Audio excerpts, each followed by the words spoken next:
Let's talk about guys that you can grab at the end of a draft to specifically help you in certain categories. Michael Bolton knows all about it. Thanks, Josh. It's Michael Bolton here, and it's time for another episode of the Locked On Fantasy Basketball Podcast. Let's get to it. Let's get to it, indeed. You are Locked On Fantasy, your daily NBA fantasy podcast. Part of the Locked On Podcast Network, your team every day.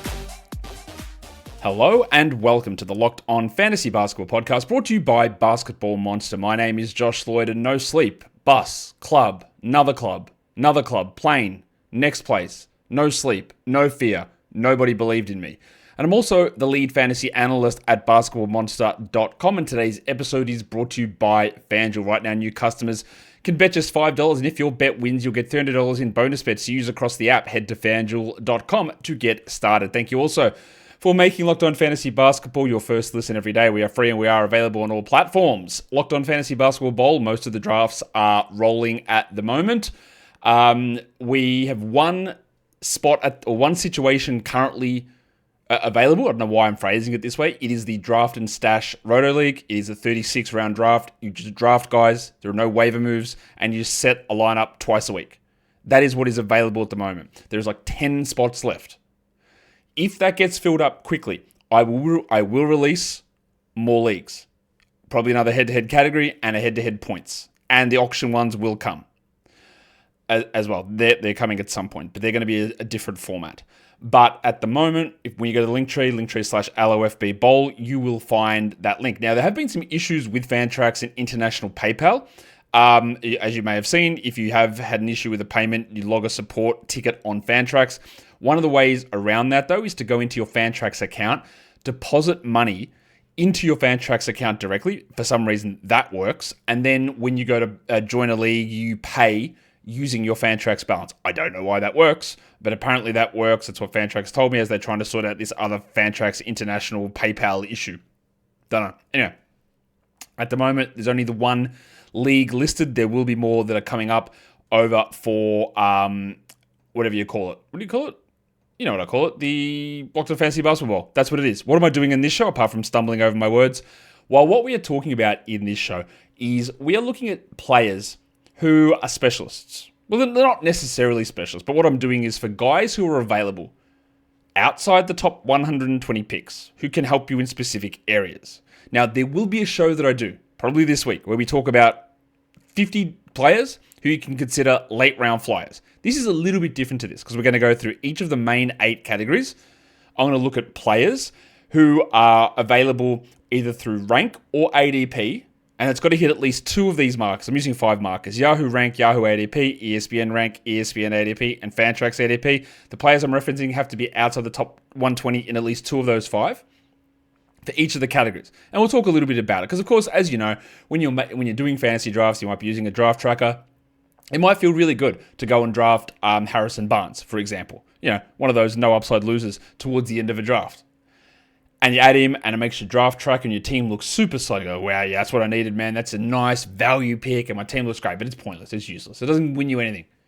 What you need to be doing is either hitting the high upside, out of nowhere flyer type of player, or you need to be specifically targeting areas of your team to make stronger through categorical specialists. You want upside type value guys. You go, man, I'm really struggling here in boards, man. I need to hit a rebounder. You grab someone who's a rebound specialist in these drafts. So in the last, say, 4 rounds of a standard draft, which is what we're going to be talking about mainly, I think you want to grab a high upside guy that you might not be seeing that can blow into a larger role. You grab somebody in those last 4 rounds who can hit the specific category that you want really hard. And I think that at that point, it's also worth looking in those last 3 or 4 rounds, someone who may have gone at 110, but now is at 140. So they go from a boring top 110 guy that you've got 30 spots of value at 140. I think a mix of those 3 in your last 4 rounds, a high upside flyer, a categorical specialist, and a guy that's slid down, I think that's a good balance. Now, you've got 4 picks or so at the end where you can do 2 upside flyers or 2 cat specialists or whatever you want to do. And you don't even have to use all 3 of those areas. But I do think it's a useful way to go about having a rough plan of how you're going to approach the end game of a fantasy draft. So let's get in and talk about some specialists, some late round category boosters that we can take a look at that might be able to help us out. We're going to start with scoring. Now, it is a pretty stock standard opinion and thought through fantasy of it is difficult to find volume scoring off the waiver wire. Now, it is 100% true that you can find players that score on the waiver wire because, let's be honest, every single player scores points. Every player that plays in a game will score points almost every time. But the average in a 12-team league for a fantasy contributor is like 18 points per game. And you will not, as a general rule, find 18 points per game on the waiver wire. You will find 12. You will find 10. You will find 8. You will find 14. High volume points guys, which influence the ability of your team to be a good scoring team, are usually found very early on. I'm going to highlight a couple of categories where you can get so many high value contributors in the late rounds. Points isn't necessarily one of them. Or not isn't necessarily, it just isn't. But there are 5 guys here which fit my outside top 120 criteria, who are going to be good scorers. Bennedict Mathurin is one of those players. And on some sites, again, you will go through this and you will look at your particular side or your draft that you're in, and Mathurin will not be a player who is available in late rounds. That's okay. That's fine, right? But he does have an ADP on Fantrax of outside the top 130, and his ESPN ranks are really low. So, yeah, it's not a complete, fairy tale that he's going to be there. Jaden Ivey also is going to be a scorer. Ivey is available in quite a few different scenarios. Fantrax ADP, ESPN ADP sits him outside of the top 120. I think he's going to start for Detroit and he's going to contribute scoring. We know the risk with Bradley Beal. I've talked about Bradley Beal a lot. But I do think that Bradley Beal is another one of these players that you can get late. 18 points a game? 17? 20? Maybe? Yeah, I think it's possible. I think Keontae George is also going to be a pretty good scorer in that role. Now, he might come off the bench, he might start, but irrespective of that, what he's going to be relied upon to do is score. So George is another one of these later round players you can look at. And the next guy you look at, well, is Zachary Ricochet really a later round points guy? He only averaged 12 points a game last season, which is true. But I expect a few things to change for Ricochet this season. He had 22 usage last season. Cool. I just think he's playing more than 25 minutes. I think he's going to get to 30, even though they do have Porzingis, and there is Jalen Johnson for a full season, and Ricochet will probably start, but second year should see efficiency bump, but also just should see minutes bump. And, why can't he be a 16 point per game scorer in that back end area? Someone like John Kuminga is also going to be a great option there. I am a little loath to put him on these lists because I just have no idea what's happening. Is he going to be on the Warriors? Is he going to be on the Kings? And I don't actually think it matters whether he plays for whatever team Kuminga. He will be solid enough as a scoring option. But the problem I have is what if he just doesn't play? What if something weird happens and the team and him agrees that he's not playing until something can be figured out? I think that's possible. That's why I didn't include John Kuminga in this list of later round scoring options that we can take a look at. So that's the points category. What about three-pointers? Well, when you see these names here, and the way that I looked at this is looking at my projections, ranked it from who do I project to hit the most threes all the way down, and then looked at the guys who would sit with an ADP outside the top 120, as I've referenced already in terms of how we're looking at this. And when you look at three-pointers per game, you get a lot of names where you wouldn't even really consider drafting all that often. Right, there's some of these guys you just wouldn't consider. But they are up the top of the three-pointers per game projections, which again really does focus in that idea of you can find so many threes off the waiver wire. So look, if you get Giannis and go, I've got to punt threes, not really. You can get so many threes either late in drafts or they just appear off the waiver wire all the time. You can consistently bring threes in off the wire. This is not a hard category to find, unlike points. For example, Donte DiVincenzo is going to be drafted. I think he's getting drafted too late. He's got ADPs on Fantrax, Yahoo, and ESPN outside the top 120, and I think he could start for Minnesota. I would be okay, actually, with DiVincenzo, inside the top 100, honestly. But he's a great source of threes. But then the next three guys, Sam Hauser, Duncan Robinson, and Bud Hield, they're not going to be drafted in almost any league. So why am I including them here? Well, obviously their ADPs are late, but it just shows like these are guys that when I'm projecting them out, this is like in my top 20 to 25 of 3-pointers made per game players. Even though their roles are going to be small. Like Hauser could start. He could have a big role, but he's not going to do too much else. But if you are like desperate for threes and you can add these guys on or stream them in or you use a selection of them. I'm going to have Duncan Robinson because the Pistons have 3 games in 4 nights and switch him for Sam Hauser, then switch him for Warriors back-to-back on opening night. Or I'm going to get, not opening night, on the weekend, or I'm going to draft Buddy Hield with my last pick because the Warriors play on opening night where there's only 2 teams on and then I drop him after that. Do that. Because I think these guys are going to hit a lot of threes. And Hield last season was someone who people bought into way too much and got over-indexed on him, but he still hit 2.5 threes a game. And he remains a bad NBA player and he remains a bad fantasy player. But when you're looking for specific categories, he's one of the guys who can do it. The last name I left separate to those guys because Bryce Sensabaugh is not going to be drafted in most leagues. We know this. But I think he's got a pretty decent shot to start for the Jazz. And if he does, he can hit 3 threes a game. Very easily. So I'm certain he's going to be featured in my late round flyers type draft show. But Sensabaugh is somebody who, again, it is an outside shot, but he hits a lot of threes. He takes a lot of threes, and the percentages I think are going to be really pretty good. So I just put his name there to talk about. We're going to come back with rebounds and assists and steals and blocks and all that stuff. Today's episode, though, it is brought to you by 5 Hour Energy Caffeine. With 5 Hour Energy, just got a flavor upgrade. 5 Hour Energy shots deliver tasty caffeine in 17 bold flavors. Each 2-ounce shot packs the caffeine of a premium 12-ounce cup of coffee plus B vitamins and nutrients with 0 sugar and 0 calories. And they're so portable. You don't have to worry about carrying a big cup or a water bottle around.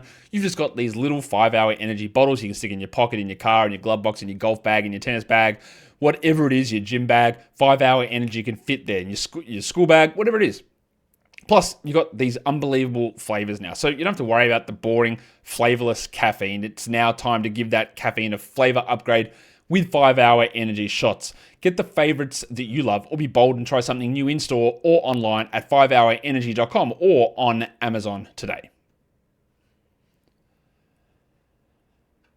We're here and we are talking about late round categorical specialists for fantasy category leagues, guys that you can get outside the top 120 who can help you specifically in certain areas. There are quite a few rebound guys that might be going late as well. The number one guy on this list is Zach Edey. Now, I would have Zach Edey probably inside the top 70 if we didn't have the injury concern. And by concern, I mean we know that he's injured. Now, we knew that he was injured heading into a lot of this stuff, right? And I did a Grizzlies preview yesterday, which I recorded a couple of days before the Grizzlies injury announcement came out. And I told you there was a report that said Edey could be out for half the season, which I called bullshit, and it was. But we know that Edey is going to miss the beginning of the season. He's probably going to be back towards the end of November, which again was my initial expectation, which pushes Edey down. But I love getting him late, even though there are risks associated with players coming back from injury like that. Kelly Ware might go in the 80s. That obviously is not a late round flyer, but he might not. And on some sites, and his ADPs are pushed down far enough, where looking at Kelly Ware as a late round pick is absolutely something you do. Now, I am not convinced that he will start for Miami. I hope he does, but they could go with Jovic. They also brought in Precious Achiuwa. Now, Precious will not start. He is terrible, but it gives them more center depth there.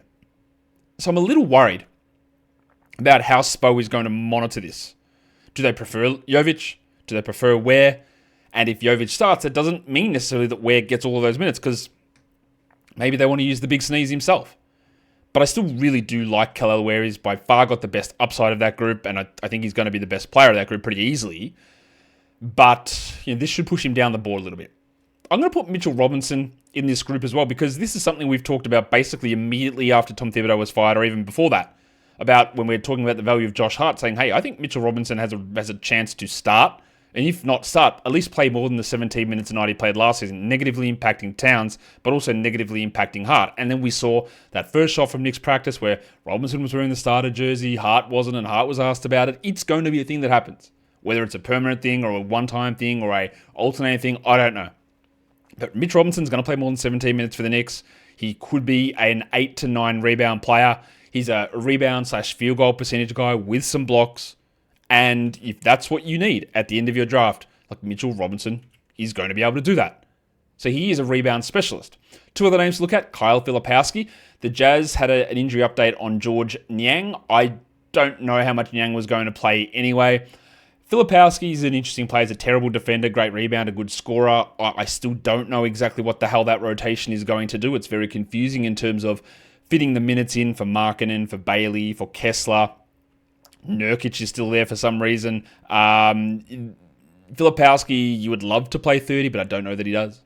And I think he's going to get minutes ramping at some point.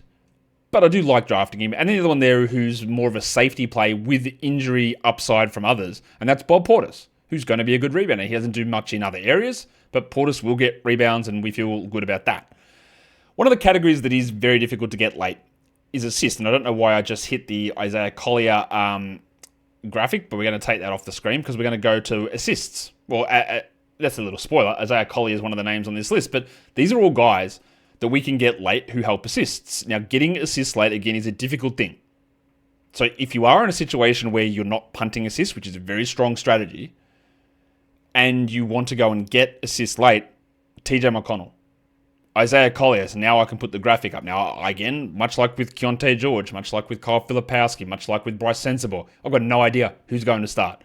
Collier has gigantic shooting concerns. He had 25 from his threes and 42 overall last season. He was bad at free throws. He got you good assists and really nothing else. But like we've said, the whole idea of this show is we're talking specialists. We're talking guys that you can grab late who help you in one particular area. And he could be a 7.5 assist player this season, Isaiah Collier. And that might be enough to get you in that area. Now you've got to take into consideration the downsides of him, but he's there. I put Scoot Henderson on this spot because we did hear the bad news that Scoot has suffered a torn hamstring and he will be out to begin the season. He could be out until December. It sounds like it's at least a grade 2 hamstring. That I would have taken Scoot in like round 9 in a lot of spots. I won't do that now. I will look at him more as a late round flyer type. But coming back from the hamstring is going to be frustrating because he's got to ramp back up. He might sit some back-to-backs. He's probably not going to have that starting spot now. It'll be Drew Holiday and I'd guess Shaedon Sharpe in the backcourt, unless they go Kamara and then Jeremy Grant starts instead. But when we're talking about assist upside guys, he's still going to be one of those players. I don't think Dennis Schroeder is a must-draft player because I don't think Dennis Schroeder is that good. But he is a starting point guard for the Kings. He will get assists, and that is very useful. The other one there is Davion Mitchell. With Tyler Hero out, Mitchell is almost certainly going to start. He is not a super strong assist guy, but he's going to have to be because I don't know who else is passing on that team. So he is going to step up into the starter's role, play huge minutes. I think that will drop off as the season goes on, but now Davion is an excellent late round assists stream player. If we go to the steals category now, this is the one, right? You can get steals everywhere at the end of a draft, like everywhere. There are so many of these players in terms of the way that I've projected this out, and I think this dulls a little bit of Dyson Daniels' value, but in terms of me projecting who's going to get the most steals, like for this season, I'll get 1, 2, 3, 4, 5, 6, 7, 8, 9, 10. Like out of my top 10 guys in projected steals, 5 of them are projected to go outside the top 120. These 5 on the list. Cason Wallace. Is he going to start for the Thunder? Maybe. Maybe not. But 28 minutes, 2 steals, possible. Matisse Thybulle doesn't do anything else, but he'll get you steals. Herb Jones is going to go late, and he will get you steals. And then there's 2 Rockets, who are going to be in larger roles now that Fred VanVleet is hurt, with Reed Shepherd and Tari Eason.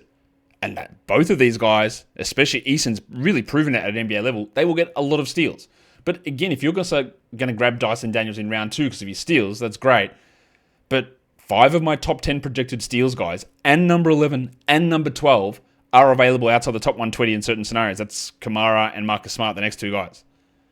Not even mentioning Scottie Pippen, Keon Ellis, Lonzo Ball, VJ Edgecombe, Alex Caruso, Kelly Oubre, Davion Mitchell, Ryan Dunn, TJ McConnell. There's so many high steals guys. So streaming steals and streaming threes, there is a lot of guys that are going to be available on the waiver wire or in later rounds that are going to be able to help you there. And I think that is a pretty key takeaway from this sort of show as well. We're going to come back with blocks and both field goal and free throw percentage. Today's episode, though, is brought to you by FanDuel. And with the NFL season here, FanDuel has an offer that you don't want to miss. Right now, new customers can bet just $5. And if you win that bet, you get $300 in bonus bets. That's right, you pick a bet, you put down $5. And if it hits, you unlock $300 in bonus bets to use across the app. The MLB playoffs are here as well. The Padres are going to win it all. So you can place a bet on them like I did at the start of the season. But you can do it now. You can place it on whatever series you want. You can, at the time we're recording this, I don't think the Mets are going to make it. So Dodgers and Reds is going to be up. You're going to have the Brewers waiting in the next round of your playoffs. You can look at the AL and the Red Sox and the Yankees and the Tigers and the Guardians. It's all there. All of your betting plus your weekly college football, NFL, NBA futures, it's all there on FanDuel. So what are you waiting for? Go to FanDuel.com to download the FanDuel app today and get started. And don't forget to gamble responsibly.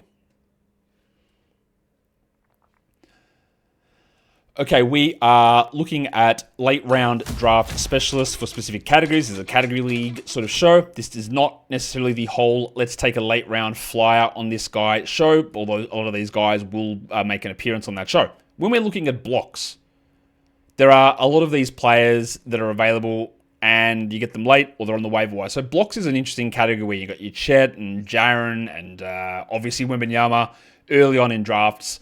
You got a couple of guys sprinkled through the mid rounds, but there are some interesting blocks type streamers on the waiver wire. I think that the first 4 of these 5 names should all be drafted in leagues. Number 1 there is Adem Bona, who is probably the Sixers starting center opening night, unless they go with Drummond. So I don't think Embiid's going to be there. So again, I just think you need to draft Adem Bona in drafts, and we see what happens. I've got Isaiah Jackson as an option there as well, because I don't know whether it's going to be him or Jay Huff in that role. But Jackson, even if he plays 18 minutes, can get you 1.6, 1.8 blocks. It's possible. And if he does start and play 25 minutes, or 2 blocks is in range. I've talked about Zach Edey already, but Daniel Gafford is probably going to be the opening night starter with Dereck Lively coming back from the ankle surgery.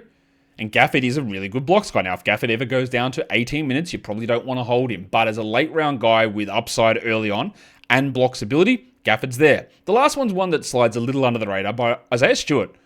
Moving back to center full-time last season as the backup to Duren, was able to get quite a few blocks. Now, he's not one of those guys that's going to have a 5 or 6 block, big blow-up sort of performance, but every game was like 1 block, 1 block, 2 blocks, 0 blocks, 1 block, 1 block. He was just getting consistent rim protection numbers. And that's really useful for you if you are looking for, again, a guy in a late round to help you in that category or just to add in when the Pistons schedule makes it make sense.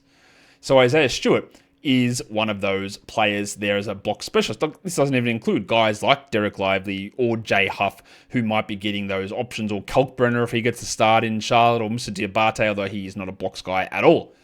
For field goal percentage, so a lot of these names double up from the the blocks discussion, but that's okay. We can talk about them here because you've got Dereck Lively, who I just spoke about. I would like Lively more if I thought he was getting 27 minutes a night. I'm not convinced of that because of how he's injured and Daniel Gafford might be starting. Zach Edey's on this list again. Daniel Gafford's on this list, as is Adem Bona. And then the next one I want to talk about is Neemias Queta, who is a good field goal percentage player. I think he probably does start over Luka Garza, but I'm not sure about that. But Queta is going to be a player who might be a 65% field goal guy.